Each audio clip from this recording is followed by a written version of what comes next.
Hallo und willkommen in meiner Küche. Heute zeige ich euch, wie ich Semmelknödel mit Spinat und einer Pilzsoße zubereite. Die Knödel sind wunderbar samtig und passen perfekt zu einer sahnigen Pilzsoße. Ich verwende Shiitake-Pilze. Los geht's! Zuerst wird die Zwiebel in feine Würfel geschnitten und in etwas Butter glasig angeschwitzt, was recht schnell geht. Dann werden die Zwiebeln zum Abkühlen in eine Schüssel gegeben.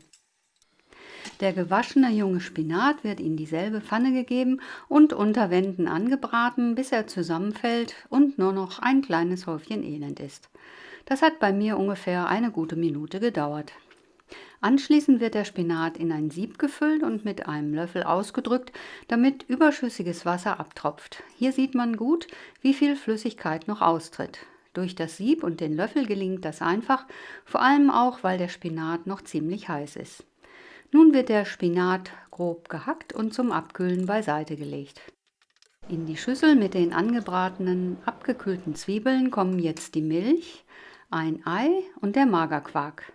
Alles wird gut vermengt. Das geht anfangs nicht so leicht, da der Quark recht trocken ist, aber keine Sorge, später wird die Masse geschmeidiger. Jetzt wird gewürzt, und zwar mit Salz, Pfeffer und einer Prise frischer Muskatnuss, die dazu gerieben wird. Kräftig umrühren, damit die Gewürze sich gut verteilen. Hier habe ich 75 Gramm trockenes, klein geschnittenes Weißbrot, auch Semmeln genannt. Darauf gieße ich die Ei-Milch-Mischung. Ich war mir erst nicht sicher, ob das genug Flüssigkeit ist, aber der Spinat kommt ja auch noch dazu. Falls doch mehr benötigt wird, kann man immer noch etwas nachgeben. Zu viel Feuchtigkeit wegzunehmen ist schwieriger. Der gehackte Spinat ist bereits in der Masse, gefolgt vom gewürfelten Bergkäse, der den Knödeln eine feine Würze gibt.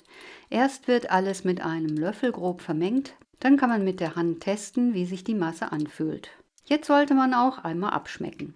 Zum Schluss kommt das Mehl dazu, das für eine gleichmäßige Bindung sorgt.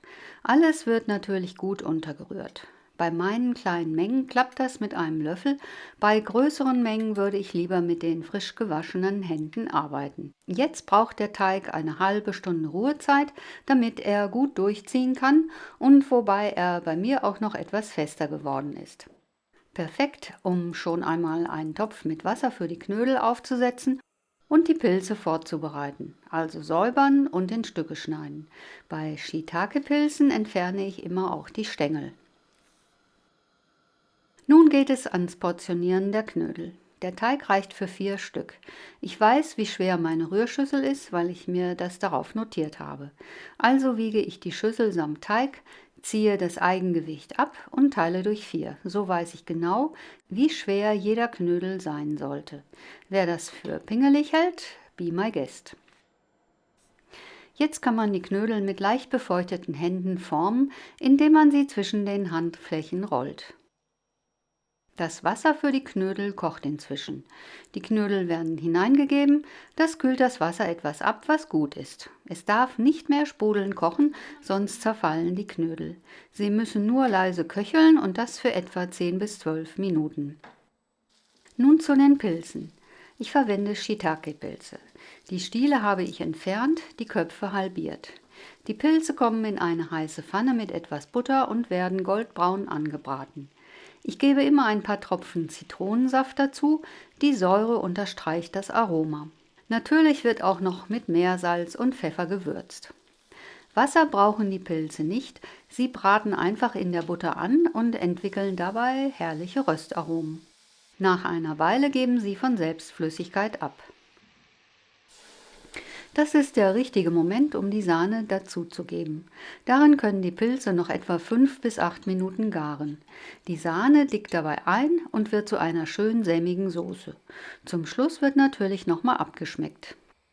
Wenn euch das Video gefällt, abonniert doch bitte meinen Kanal und wenn ihr mir einen Daumen nach oben gebt, findet ihr das Video später viel einfacher wieder. Danke!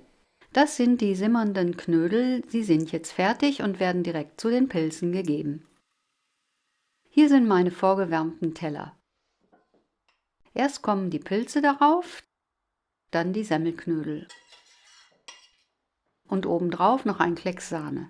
Wer mag, kann mit etwas Kresse garnieren, aber die hatte ich gerade nicht im Haus.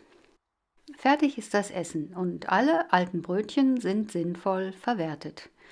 Die Semmelknödel sind wunderbar weich und durch den Bergkäse herrlich würzig.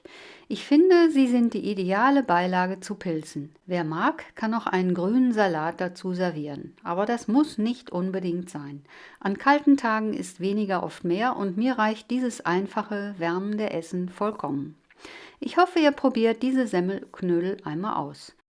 Hier ist das Rezept. Spinat-Semmelknödel für 2 Personen. Allerdings keine Holzfäller.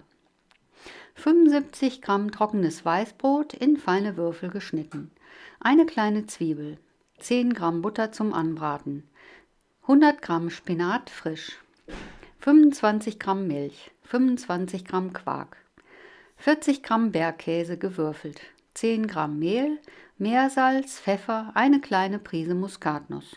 Für die Soße 100 bis 200 Gramm Pilze, Butter zum Anbraten, einige Tropfen Zitronensaft, Meersalz, Pfeffer, 100 Gramm Sahne, 32% Fett. Viel Spaß beim Zubereiten und Genießen und wie immer, guten Appetit!